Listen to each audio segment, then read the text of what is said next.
அடுத்த பரபரப்பு சபாநாயகர் ஜேசிடி பிரபாகருடன் எடப்பாடி பழனிசாமி அதிமுக பொதுச் செயலாளர் சந்திப்பு அப்படிங்கிற செய்தியை பார்க்கின்றோம். இது பற்றிய நிறைய இன்சைட்ஸோடு ராஜா இணைந்திருக்கிறார். ஏற்கனவே சட்டமன்ற செயலாளர் ஸ்ரீனிவாசனை பார்த்து இந்த கிளைமை வச்சிருக்கிறாங்களே, இன்று அதுலேருந்து வேறுபட்ட என்ன கிளைமை வைக்கிறார் திரு பழனிசாமி? மேலும் விவரங்கள் ராஜா. நேற்று சட்டப்பேரவை செயலாளர் திரு சீனிவாசனை சந்தித்து அந்த கடிதங்களை கொடுத்தனர். ஆனால் தற்பொழுது இப்ப நிரந்தர சபாநாயகர் நேற்று புரோட்டம் ஸ்பீக்கர் இருந்ததுனால இன்னைக்கு அவருக்கு அதிகாரங்கள் குறைவு என்பதனால செக்ரட்டரிஸ்ட நேற்று கொடுத்தாங்க செயலாளர் கடிதங்கள். ஆனால் இன்று நியமிச்சிட்டாங்க, ரெகுலர் ஸ்பீக்கர் வந்துட்டார். அதனால சபாநாயகர் திரு ஜேசிடி பிரபாகரை திரு எடப்பாடி பழனிசாமி தலைமையிலான அதிமுக எம்எல்ஏக்கள் தற்போது சந்தித்து வருகின்றனர். அதில் சட்டமன்ற கட்சி தலைவர் நான் தான், எனக்கு அதற்கான ஆதரவு கடிதம் இதோ உள்ளது அப்படி என்று அந்த கடிதத்தை அவர் கொடுப்பார். அதில் யாரு கொறடா அக்ரி கிருஷ்ணமூர்த்தி கொறடாவாக தேர்ந்தெடுக்கப்பட்டுள்ளார். அதே போல சட்டமன்ற துணைத் தலைவராக திரு OS மணியன், அதே போல செயலாளராக தலவாய் சுந்தரம் உள்ளிட்டோர் அந்த பட்டியலில் இருக்காங்க. அந்த பட்டியலை கொடுத்து அதை அவர் சபாநாயகரிடம் வலியுறுத்துவார். நாங்கள் தான் அதிமுக, எங்களுக்கு தான் நீங்க கொறடா நீங்க உடனடியாக கொறடாவை நாங்க கொடுத்த அந்த கொறடா லிஸ்ட்டை நீங்க அக்செப்ட் பண்ணிக்கணும். இந்த லிஸ்ட்டை நீங்க அதை நீங்க அக்செப்ட் பண்ணிக்கிட்டு நீங்க அதை இதை அக்செப்ட் பண்ணிக்கிட்டா இதை நாங்க விப் டைரக்ஷனுக்கு நாளைக்கு எல்லாரையும் கூப்பிடணும். எம்எல்ஏக்களை கொறடா உத்தரவுக்கு நாங்க கட்டுப்பட வைக்கணும், அழைக்கணும். அதனால உடனடியாக இதை அப்பாயின்ட் பண்ணுங்க அப்படின்னு சொல்லி கேட்பாரு. அதற்கான அந்த கடிதத்தை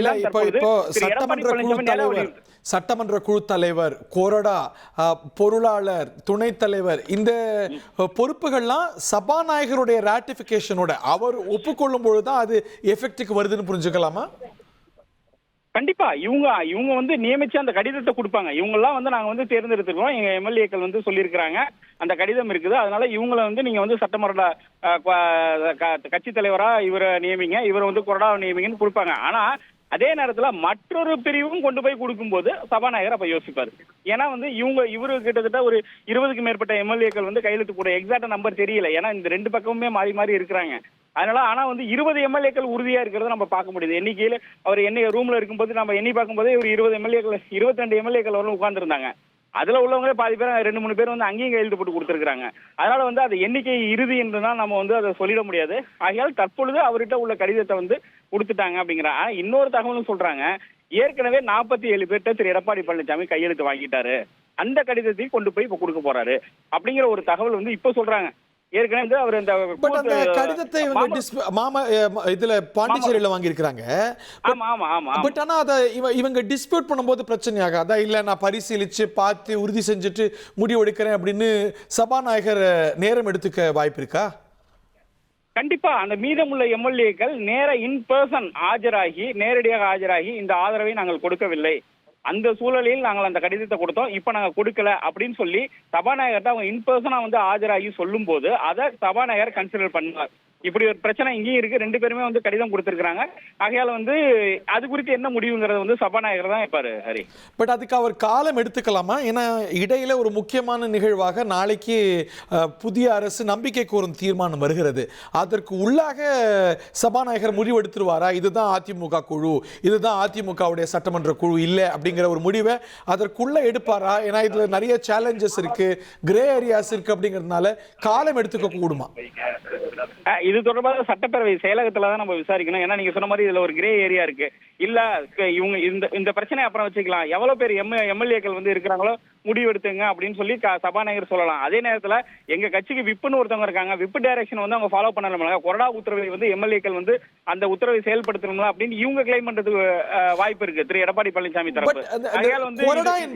கொறடா என்பவர் சட்டமன்ற செயலகத்தால அங்கீகரிக்கப்படணுமா, இல்ல அது அந்த குழு எடுக்கக்கூடிய முடிவா? ப்ரொசீஜர்ஸ் என்ன?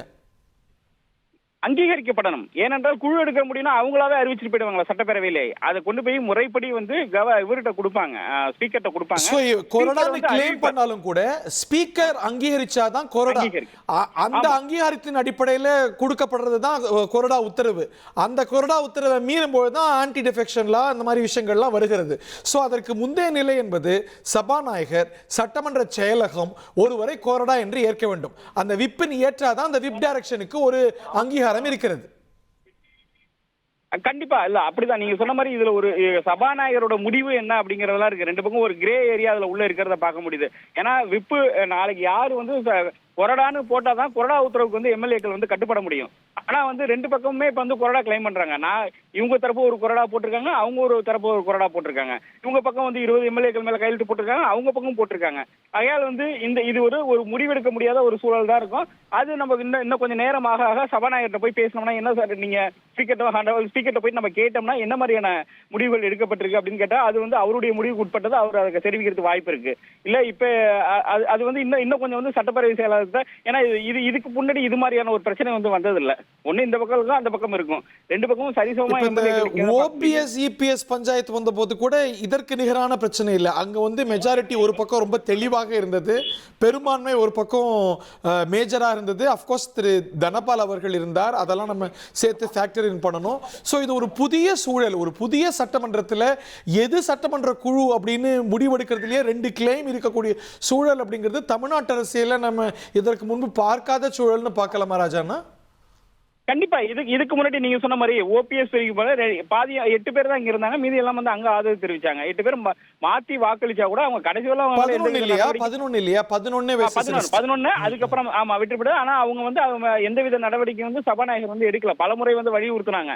ஆனா ஏன்னா அவருடைய ஆளுகைக்கு உட்பட்டது, அவருடைய அதிகாரத்துக்கு உட்பட்டது, அதனால அப்படியே அது அந்த ஸ்டேட்டஸ் போலியே தான் அப்படியே இருந்ததே தவிர எந்தவித முடிவு எடுக்கல. ஆனா இது ஒரு புதிய முடிவா இருக்குது, இது புதிய ஒரு பிரச்சனையா இருக்குது. இப்ப வந்து பாத்தீங்கன்னா இந்த பக்கமும் 20 எம்எல்ஏக்கள் மேல இருக்காங்க, அந்த பக்கமும் 20 எம்எல்ஏக்கள் மேல இருக்காங்க.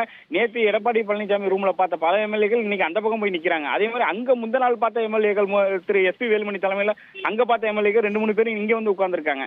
இதெல்லாம் நிறைய ஹெவி வெயிட்ஸ் வந்து சிவிஎஸ் சார்ந்து இயங்கக்கூடிய அந்த குழுல இருக்கிறாங்கன்னு பார்க்கலாமா? அதுல நிறைய பெரிய தலைகளை பார்க்க முடிகிறது.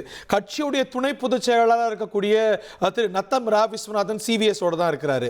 எஸ்பி வேலுமணி கட்சியுடைய தலைமை நிலை செயலாளர், அவர் இருக்கிறாரு. சி விஜயபாஸ்கர் இருக்கிறாரு, எம்ஆர் விஜயபாஸ்கர் இருக்கிறாரு. இப்படி பெருந்தலைகள் அந்த பக்கம் இருக்குன்னு பார்க்கலாம். அஃப்கோர்ஸ் இங்கேயும் பெருந்தலைகள் இருக்கிறாங்க. ஓஎஸ் மணியன் போன்ற ஸ்டால்வாட் இருக்கிறாங்க. அதே போல அக்ரி கிருஷ்ணமூர்த்தி இருக்கிறாரு. சோ இது ஒரு வித்தியாசமான சூழல். தளவாய் சுந்தரம் இருக்கிறாரு, அவரும் ஒரு ஃபார்மர் மினிஸ்டர், ஒரு சீனியர் லீடர். அதிமுகல நிறைய பிரச்சனைகளை பார்த்திருக்கோம், நிறைய இது மாதிரியான இஷ்யூஸ் பார்த்திருக்கோம். இது ஒரு புது சூழல், நிறைய யூனிக் ஆஸ்பெக்ட்ஸ் கொண்ட ஒரு புது சூழல்னு பார்த்திட முடியுமா? கண்டிப்பா. ஏன்னா அந்த திரு எஸ்பி வேலுமணி, திரு சிவி சண்முகம் தலைமையில பாத்தீங்கன்னா நத்தம் விஸ்வநாதன் இருக்கிறாரு, அது முன்னாள் அமைச்சர் சி விஜயபாஸ்கர் இருக்காரு, எம்ஆர் விஜயபாஸ்கர் இருக்கிறாரு, அது நம்ம முன்னாள் மறைந்த முதலமைச்சர் ஜெயலலிதாவோட அமைச்சரையில இருந்தவங்கன்னா நிறைய பேர் வந்து அங்க எம்எல்ஏவா இருக்காங்க. காமராஜ் இருக்காரு, உணவுத்துறை அமைச்சராக இருந்த காமராஜ் இருக்காரு, இசக்கி சுப்பையா இருக்கிறாரு. இப்ப அங்க அந்த பக்கம் அப்படின்னா திரு எடப்பாடி பழனிசாமி பக்கம் இவர் தளவாய் சுந்தரம் 2001 வந்து அமைச்சரா இருந்தவர். 2001 பீரியட்லயே வந்து அமைச்சரா இருந்தவர் தளவாய் சுந்தரம். டெல்லி மேலிட பிரதிநிதியா இருந்தாரு. அவர் வந்து இப்ப வந்து இவர் பக்கம் நிக்கிறாரு. அதே போல வந்து அக்ரி கிருஷ்ணமூர்த்தி முன்னாள் அமைச்சரா இருந்தார், அவரு வந்து திரு எடப்பாடி பழனிசாமி பக்கம் நிக்கிறாரு. அதிமுகவினுடைய பொருளாளராக இருந்திருக்காரு ஓஎஸ் மணியன், அவர் வந்து இப்ப இவர் பக்கம் நிக்கிறாரு. இந்த மாதிரி வேணா திரு எடப்பாடி பழனிசாமி பக்கம் நிக்கிறாரு. மற்ற புது எம்எல்ஏக்கள், அந்த பகுதி எம்எல்ஏக்கள், அதாவது கொங்கு மண்டலத்தில் உள்ள சில எம்எல்ஏக்கள், அந்த அவங்கலாம் வந்து இந்த இவர் பக்கம் நிக்கிறத நம்ம வந்து பார்க்க முடியுது. திரு எடப்பாடி பழனிசாமியோட அறையில இருந்ததை நம்ம பார்க்க முடியுது. அதே மாதிரி வந்து யாரு முன்னாள் அமைச்சர்கள் அதிகமா இருக்கு அப்படின்னு பாத்தீங்கன்னா எஸ்பி வேலுமணி, சிவி சண்முகம் தலைமையிலான அந்த அணியில தான் வந்து முன்னாள் அமைச்சர்கள் வந்து அதிகமான பேர் இருக்கிறாங்க.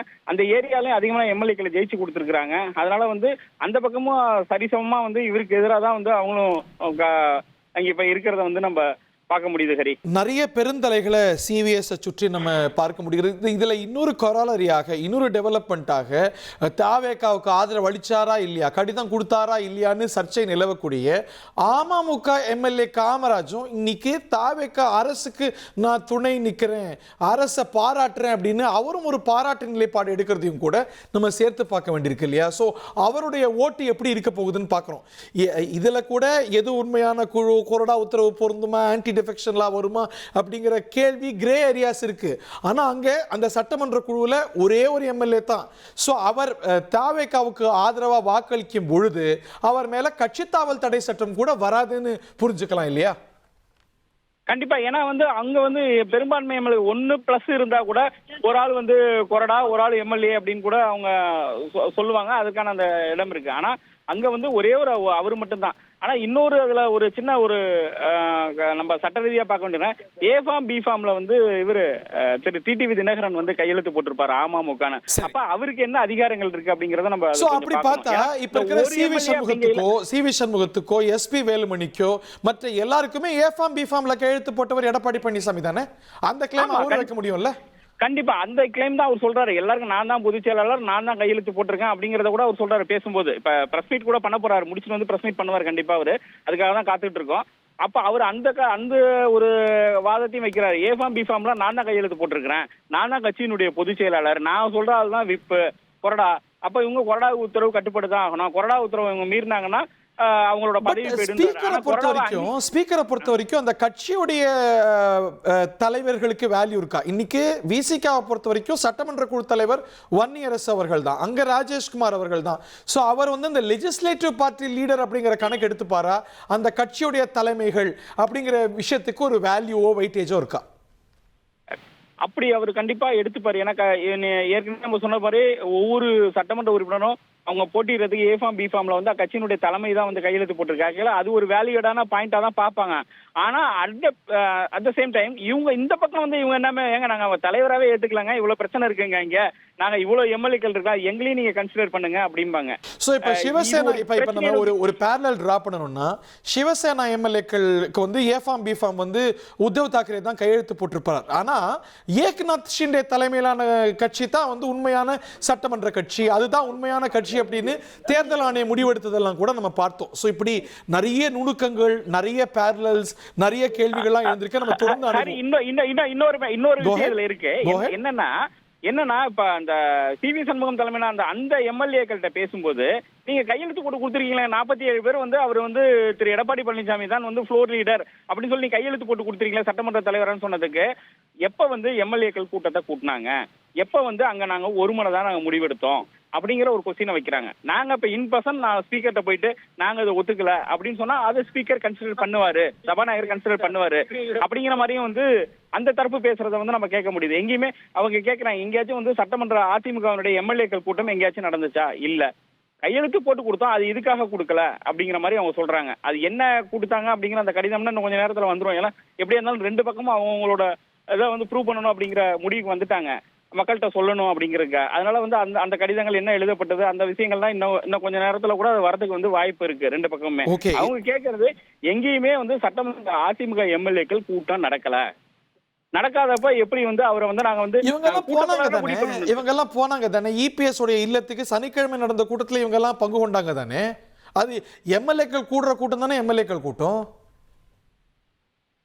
அது வந்து அதிகாரப்பூர்வமா அறிவிக்கல அப்படிங்கிற மாதிரியான ஒரு டேர்ம் வந்து அவங்க பயன்படுத்துறாங்க. அதிகாரப்பூர்வமான எம்எல்ஏக்கள் கூட்டம் நடந்தா பார்ட்டி ஆபீஸ்ல நடக்கணும் அப்படிங்கிற மாதிரி அவங்க அதிமுக தலைமை அலுவலகத்துல நடக்கணும். அந்த மாதிரி அதிகாரப்பூர்வமா எங்கேயுமே வந்து அவங்க அறிவிக்கும் போது அதை எப்படி வந்து அவங்க கேட்க முடியும் அப்படிங்கிற மாதிரியான இந்த பல கேள்விகள் இதுல அடங்கியிருக்கு ஹரி. இப்ப சபாநாயகரோட முடிவு தான் இறுதியானது. அவர் என்ன முடிவு எடுக்க போறாரோ அதன்படிதான் நாளைக்கு அதிமுக எம்எல்ஏக்களோட செயல்பாடு. சபாநாயகர் எடுக்கக்கூடிய முடிவு சட்டமன்றத்துல பொறுத்த வரைக்கும் எது சட்டமன்ற குழுன்னு முடிவே செய்யலாம். அதை தாண்டி இந்த தாவா திருப்பியும் எலெக்ஷன் கமிஷன், நீதிமன்றம், சிவில் கோர்ட் வாய்ப்பு இருக்கு இல்லையா? அது போக முடியாது. இங்க இப்ப இது நாளைக்கு விஷயத்துக்கு இது தீர்வு கொடுக்காம இருக்கலாம். அதை தாண்டி இந்த பஞ்சாயத்து திருப்பி எலெக்ஷன் கமிஷன் போறதுக்கு வாய்ப்பு இருக்கு இல்லையா?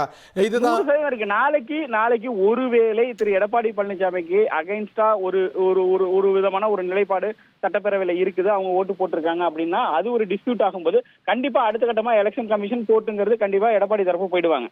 இது வந்து இதுக்கான ஆரம்ப புள்ளி சட்டப்பேரவையில தான் ஆரம்பிக்கும். சட்டப்பேரவையில இருந்தா இதுக்கான பிரச்சனை என்ன பிரச்சனைங்கறத வந்து பட் நம்ம சிமுலேட் பண்ணா நீதிமன்றங்கள் எது உண்மையான கட்சி அப்படிங்கிற யாட்ஸ்டிக்கை சில முக்கியமான அலகுகளை வச்சு எடுத்திருக்கிறாங்க.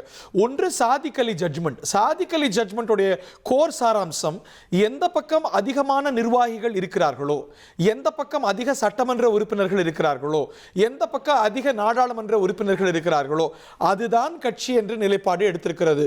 சோ இப்போ வந்து ஒரு பக்கம் பொதுக்குழு, சட்டத்திட்ட விதி அப்படிலாம் எல்லாம் பார்த்தாலும் கூட இந்த யாட்ஸ்டிக் இந்த தேர்தல் ஆணைய தாவாக்கு போகும்போது இல்லை நீதிமன்றத்துக்கு போகும்போது பார்க்கப்படுங்கிறத பார்க்கிறோம். நிறைய கேள்விகள் எழுந்திருக்கு. நம்ம ராஜா கிட்டையும் மற்ற விருந்தினர்கள்ட்டையும் தொடர்ந்து அணுகுவோம். நிறைய முக்கிய செய்திகளும் அணிவகுத்து காத்துட்டு இருக்கு. முதலமைச்சர் இன்னும் கொஞ்ச நேரத்தில் கிளம்பி போறாருன்னு செய்தி. அவர் போகக்கூடிய இடம் திரு சி வி சண்முகம் மற்றும் அதிமுகவுடைய முக்கியஸ்தர்கள் ஒரு குழுவா கூடி இருக்கிறாங்களே அவங்கள சந்திக்கிறார் அப்படின்னு கூடி அவர்களை சந்தித்தா that makes a political statement. ஒரு உறவு உருவாகுது. இவங்க டிவிக்கு ஆதரவு நிலையை எடுத்திருக்க அவரும் அதை அங்கீகரிக்கிறார்னு ஒரு பொருள். இப்படி நிறைய ஒரு ரீஅலைன்மெண்ட் சட்ட சிக்கல்கள் அப்படின்னு பலவும் நம்ம முன்னாடி எதிர்நோக்கி காத்திருக்கு. இனி செல்லும் இடமெல்லாம் செய்தி. தந்தி டிவியின் வாட்ஸ்அப் சேனலை ஃபாலோ பண்ணினா செல்ல இருக்கும் இடமெல்லாம் செய்தி. இதோ QR கோட் இப்பவே ஸ்கேன் பண்ணுங்க, ஃபாலோ பண்ணுங்க.